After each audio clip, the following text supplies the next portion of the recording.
What's up guys, and welcome back to another episode of the Summer Career Mode. It's episode number 10. We are back. It is a brand new season as our second year at the Kassam gets underway with our youthful Oxford United team. Second year in the Championship after losing that playoff final to Southampton in the last episode. And we'll start off this season with a budget of 7 million, which is actually pretty decent.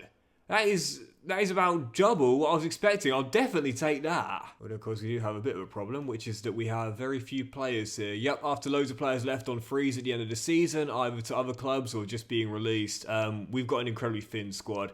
And as we know, 46 league games in the Championship, free if you go to the playoffs, and then the final like we did last season, plus the domestic cups, league and FA.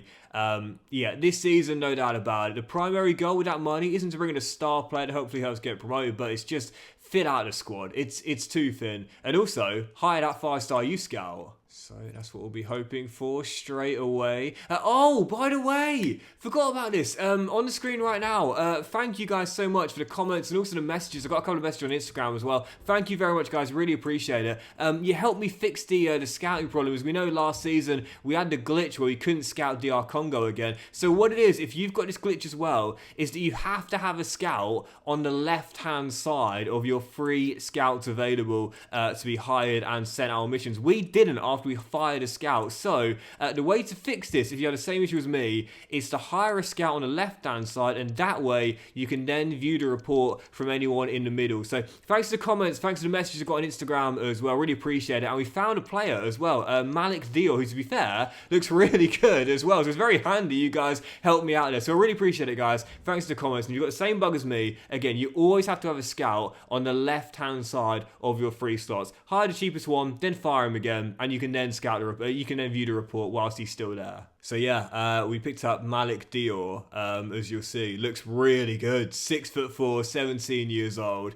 And he's already 60 overall, so I might put him in the first team and check his potential. We're going to do the same with Warner as well. He looks really good, 17. So I often say this, when a player is 17 at the start of the season, I always recommend promoting, because the chances are they'll ask for a pro deal come the end of the season at the very latest, and then they'll lose the potential for next season. But I'm going to release the other two DR Congo players. You might look at the potential and say, Doxy, well, that's not even that bad, but we're looking for the creme de la creme here of Oxford, and with that Bangladeshi fullback, 16, I might keep him in there for now, but let's see if we've got a 5-star scout you can pick up. So far, 2 4-star judgments, and fingers crossed, guys, fingers crossed. Yes, get in! 4-star experience with 5-star judgment, that's the most important thing. Elliot Dyer, he's going to be my superstar scout this season. So as always, as we set the scouting up straight away, we are going to scout England, of course, for the realism and also the homegrown feel as well, looking for those talents from Oxfordshire. We've already got 3, of course, 4 now, I suppose, and of course we did a 9 months with England. Last year we were looking for a striker, and we found a good playmaker in Teddy Lowe and a good winger as well.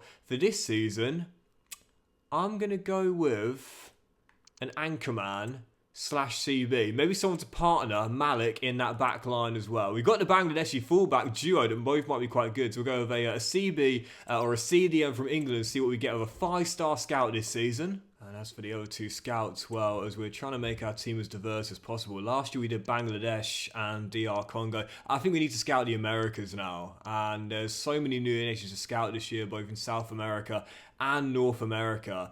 And I was thinking about this prior to starting the episode. You know, we need that new goalkeeper coming we're unconvinced by, and we need a new shot stopper long term. I was thinking about some classic goalkeepers I remember watching from the 90s and the noughties, and my older viewers will know this name: West Ham, Newcastle, Pompey, Shaka Hislop. I'm going to look for the next Shaka Hislop from Trinidad and Tobago. Only needed 6 months, of course, so let's see if we can find the next Shaka Hislop from Trinidad and Tobago. And as for our final scout, lowest experience, but still does have the 4-star judgment. Let's go to, where haven't we gone yet? Oceania we haven't gone to yet. I haven't gone to North America yet. Obviously several parts of Europe and Asia as well.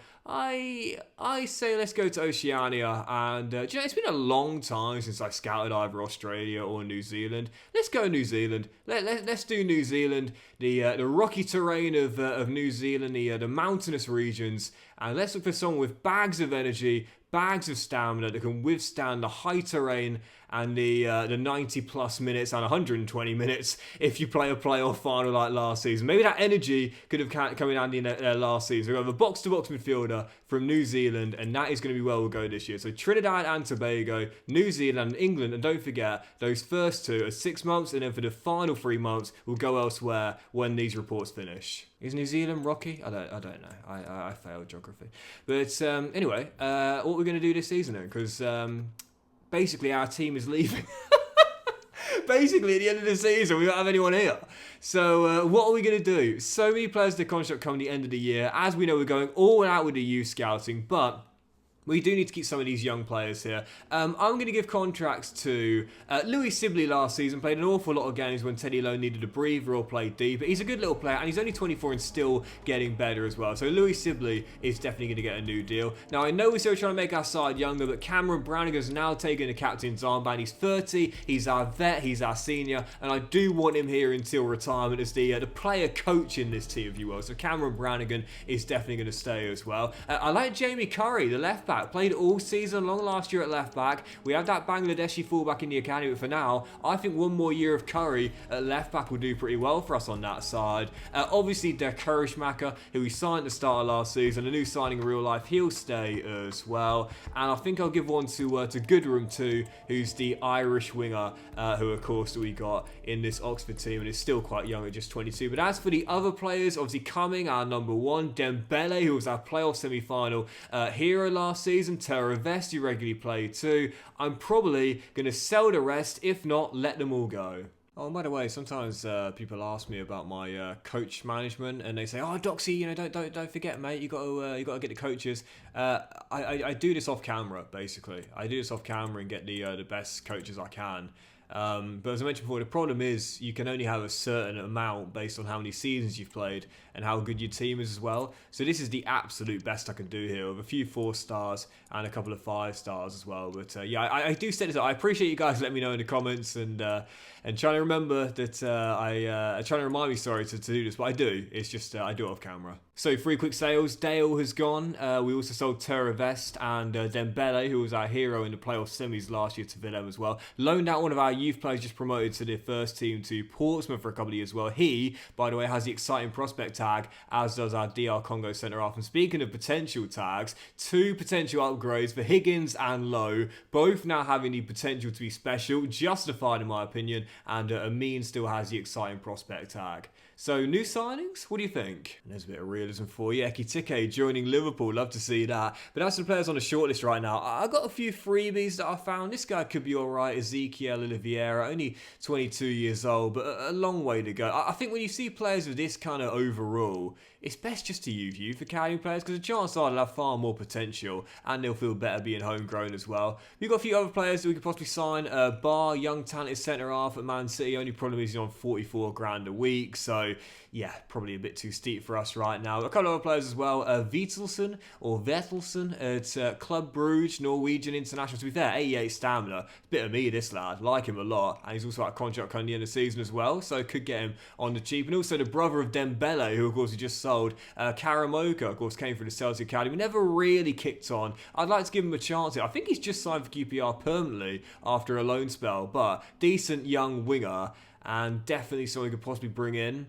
But I'd say based on the squad right now and the lack of depth we've got, we need versatility and high energy, and thus that brings me more towards Hugo. The 88 stamina and the range of attributes all over the pitch as well. Our contract coming the end of the season, future uncertain. Let's make it certain and bring it to the castle. Let's bring him in. I'll be honest, one thing I really didn't want to do in this save is just sign a load of young players who we know are going to have super high, like mid to high 80 potential, and thus it's going to be a bit too easy for us to have those players throughout the entire save and not need to use the academy much. If I'm going to bring players in, I want some decent young talent, if you will, but no one with superstar potential. This guy's not going to have that. He'll just be able to plug the gaps in the first 2 years whilst we're building around them with the youth academy. So welcome to the Kassam Stadium, Hugo Vietelsen. Yeah, maybe not the most realistic of transfers, but for the save, for what we're trying to do here, this is the kind of player I would want. You know, mid-70 overall, which means he's high-level championship or low-level Premier League, but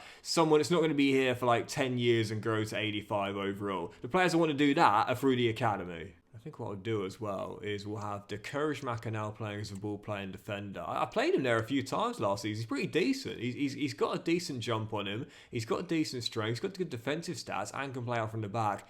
And I'll have he and Brannigan as a real star-studded DM duo there. And there is still a bit of money remaining. We could still get Dembele, you know.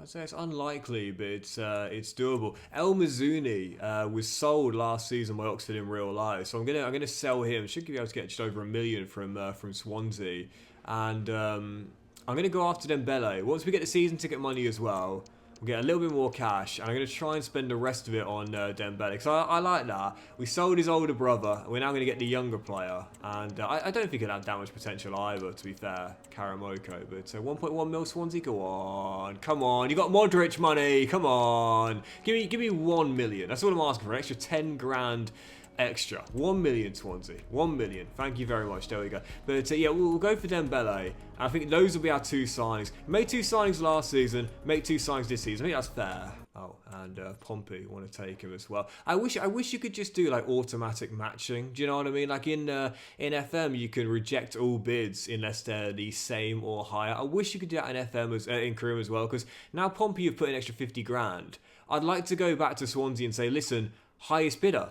Highest bidder. It's an auction here. You got to up it to 50 grand, but you can't do that in Korea. You can either retract the offer or just let it go through, but you can't end up asking for more money, which in real life, of course, clubs would do that. There's no incentive for us to sell this guy for 50 grand less, but in Korea, of course, that's not possible. Did he go to Swansea? Yes, we missed out on 50 grand there. I know it doesn't really matter, but it's just saying I wish EA could let you do, you know, talk to that club and say, come on, someone's put in a bit higher bid, you got to match it.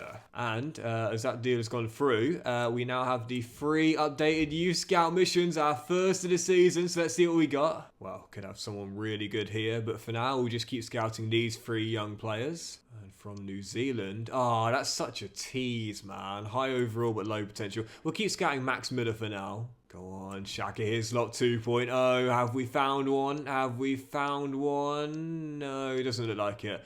Unfortunately, for in the first month. Still, 5 more months to go. 5 more months to go. Have we got enough for Dembele? No, not yet. But there is a bid for Stanley Mills. And if we sell him for the $1 million, we might have just about enough if we include a sell-on clause to bring in Karamoko. I guess we'll see. Right, let's jump into the first game of the season. It's going to be Preston at home. Obviously, they were battling for a playoff place last season. I think they'll be going for it again. But for last season, that playoff final heartbreak to Southampton, our rivals, of course, this year, hoping to go one step further. And again, my bare minimum expectation will be a top 6 finish, but this year, I'm going for top 2. We were in the top 2 for a large percentage of last season before we bottled it towards the end. This year, yeah, playoffs is a bare minimum, but I'm going for a top 2 finish this year. Let's start off with that intent with a win in the opening day at the Kassam. Preston at home, our first game of the season. Come on to use. And I love how I've literally just done the exact opposite of what I said I wouldn't do this season. We just signed a player who's got star ability for the first 11. But it's just because, again, the problem is we could easily sign a player with like mid-80 potential, like high 60 overall. But then what's the point? Because that literally means there's no reason for us to use the academy.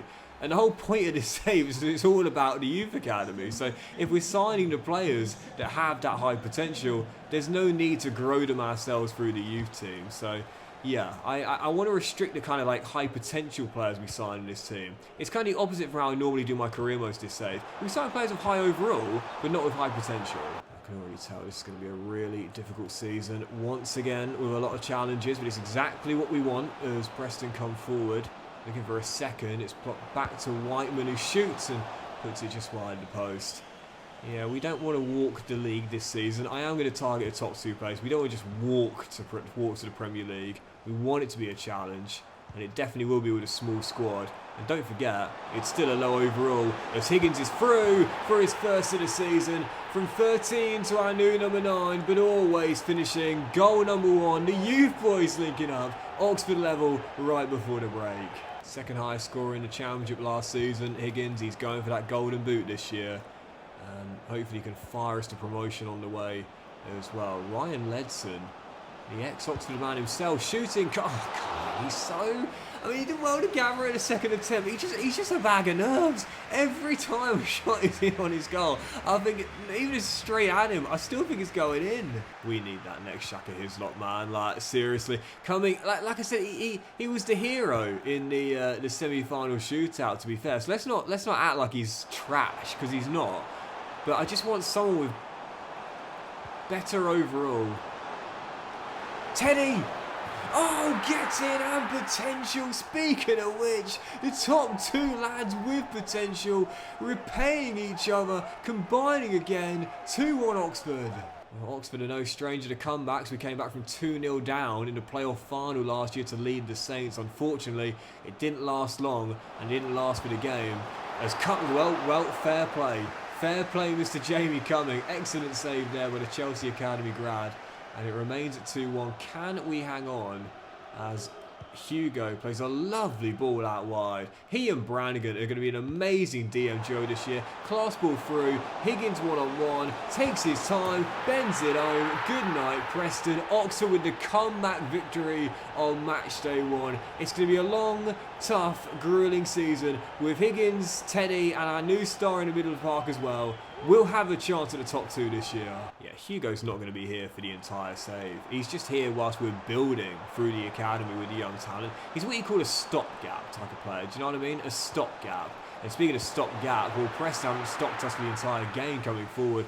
Louis Sibley should have made it 4. But even so, this is encouraging, man. Last season, our big problem was defence. But going forward, there were very few concerns. I think the same is going to be said about this year as well. I think we'll concede a lot, but as long as we outscore our opponents like we have done today, we'll be alright. And that'll do it for today's episode of the Summer Career Mode, guys. So big thank you for watching, and if you've enjoyed it, then please do drop a like. Much love to you all. Have a fantastic day, and I'll see you for the next episode. We'll have more games in the Championship, aiming to build on our winning start. The Carabao Cup against Swansea. More youth scouting as we aim to find our first talents of the season and the remainder of the summer window, where we'll almost definitely sign at least 1 or maybe 2 more new players. Have a fantastic day, guys. Much love to you all, and I'll see you for the next episode of the Summer Career Mode very soon.